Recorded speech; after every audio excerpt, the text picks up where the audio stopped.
So our next stretch is the long groin stretch, and that's mostly the adductors, but the gracillis, which sometimes people are calling, or people are starting to call, the fourth hamstring.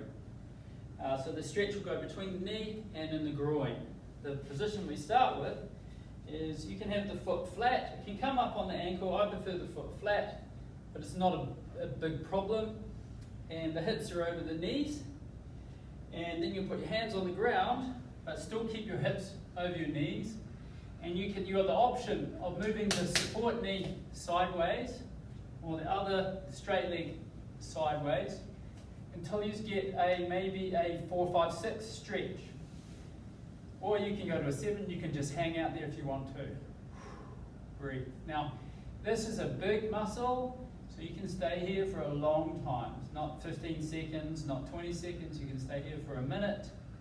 Of course, we won't do that in the video, but it's a long stretch. Now, the second option is, you can see I'm moving my hips away from the camera and towards my heel. And then what I can also do is then bring my body weight forward onto the forearms, and it will just change the stretch. It might bring the stretch up into the groin a little bit more, up into the hips. And it's just a matter of exhaling and relaxing, and then you can, after about 10 seconds or so, you can move it. When you move this knee out to the side, you start to get the short groin of this leg, and you'll still increase the long leg groin. So you're getting sort of 2 stretches.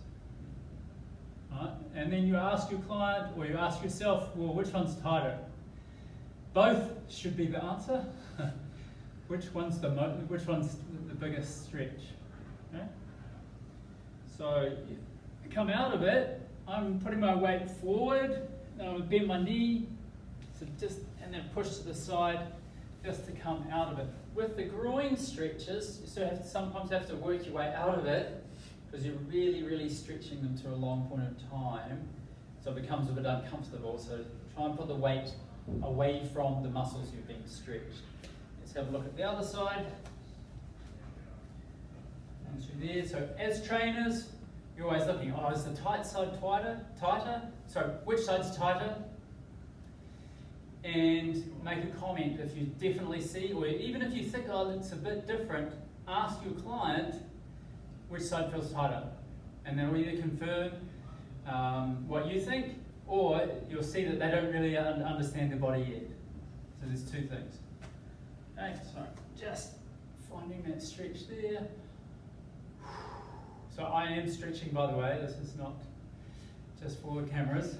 This is, I have a stretch going on. I feel a bit tight, and I know what stretches are coming up, so I want to get the benefit. So I'm coming down now onto my forearms, and then I'm moving back. Now, if you see how my right foot's turning up? It's just going to change the stretch. It's not right, it's not wrong. It just changes the stretch. You can experiment with that. I've never been able to do box splits, by the way. So it's a tight area. Now, on that regard, while I'm enjoying the stretch, a lot of people who have back pain have really, really tight groins. So the groin is the first muscles to tighten up in response to a back pain. So sometimes you don't need to stretch the groin, you need to make the back strong. How would we do that? We do that with a horse stance series first, then and the TVA, and then the glutes, and then you may find that the groin gives way a lot easier. It's because the groin's tightened up in response to instability, usually with sacroiliac joint injuries.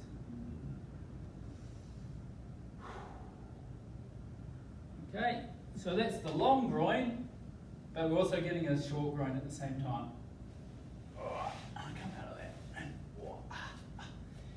Should really see that sort of facial expression on your clients when they come out. Then you know that they're actually stretching to a 6 or a 7 level.